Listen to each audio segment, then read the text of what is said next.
دستار باندې ته تلو او یو واقعه ما ولیدله یو حالات ما ولیدل د بیان قابل نه دی. یو عالم دی یو مفتی دی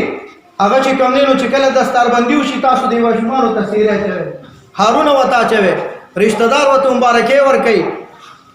رونو او ترو پلارو دا ټول ځان تر نږدې کوي چې ما وکتل نو دغه دستار باندې کې یو ماشوم دی یو سو هاره وته په غاړه کې پراته دي هغه ماشوم سره یو عالم دی یو پټي والا خاوند دی هغه سره ناس ته خولي او هغه عالم وته جاړي دا عالم ته ور نږدې شوم دا خو د خوشاله ورځ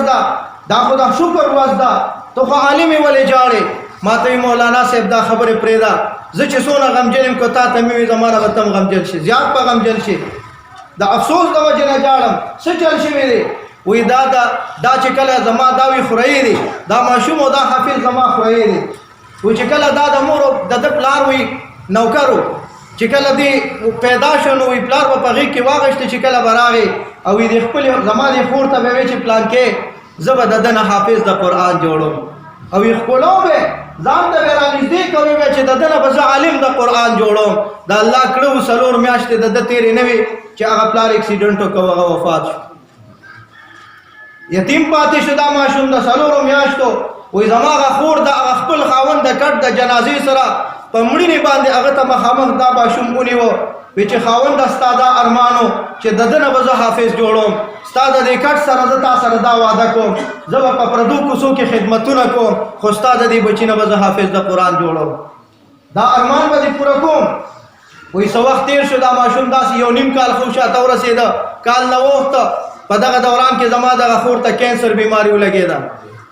هغه خور زما ورځ په ورځ زیاتېده اخر دا چې ما پسې جواب راغی وایي چې کله ما پسې جواب راغی دا د 2 کالو نه کم و دا ماشوم څه کم 2 کاله عمر وایي دغه وخت کې ما پسې راغی چې خور دې سخت تره چې زه رالم هغه خور ته مې وکتل وایي دا ماشوم مې په دې سینه باندې داسې ملاس دی دی ورته اواز کوي چې اما اواز کوي امي اواز کوي او هغه زنانه ورته جاړي وایي زما هغه خور ورته جاړي په سر ولا لاس اږدي او جاړي او په جړا کې یو خبره کوي چې بچیا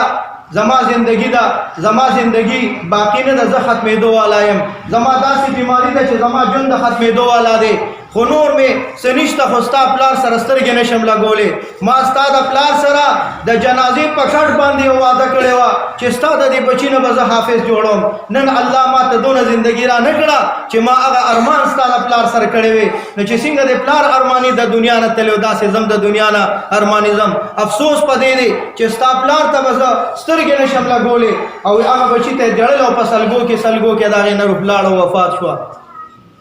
خو د هغې د وفات نه وړاندې وی هغې ته ما په سر لاس کېښود زما خور وه چې زما خورې ته خفه کېږه ما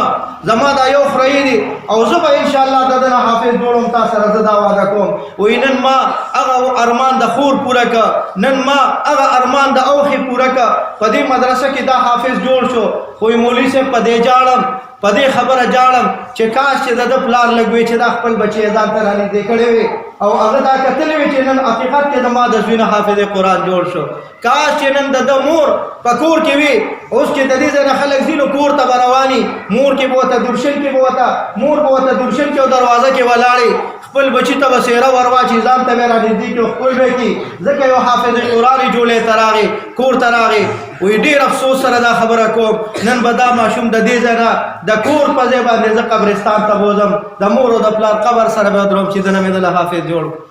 عزیزانو خلک په قرآن پسې تړپېږي د قرآن عظیم الشان په حفظ پسې تړپېږي ارماني د دنیا نه ځي